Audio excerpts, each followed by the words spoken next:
Usaha meningkatkan bilangan rakyat miliki ijazah Doktor Falsafah PhD perlu dijadikan agenda utama semua pihak termasuk parti politik dan NGO. Hasrat itu dititahkan Yang di-Pertuan Agong Tuanku Abdul Halim Muazzam Shah pada sesi khas Convocation ke-25 Universiti Utara Malaysia UUM.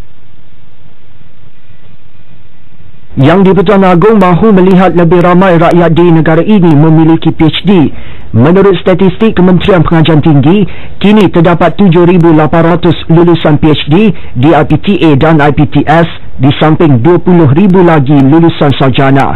Pada sesi itu, 16 graduan cemerlang menerima anugerah masing-masing, termasuk anugerah pingat emas Chancellor, anugerah pelajaran diraja dan anugerah pingat emas timbalan Naib Chancellor.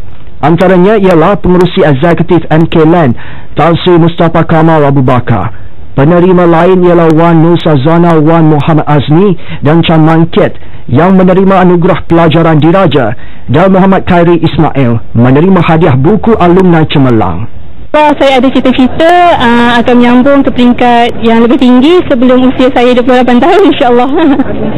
Ya, saya rasa peluang ini memang jarang sekali lah, sebab Agong kami pada tahun ini pun memang merupakan kali kedua menjadi Agong Malaysia, dan memang bertuah lah saya rasa untuk mendapat anugerah ini daripada yang kita Agong.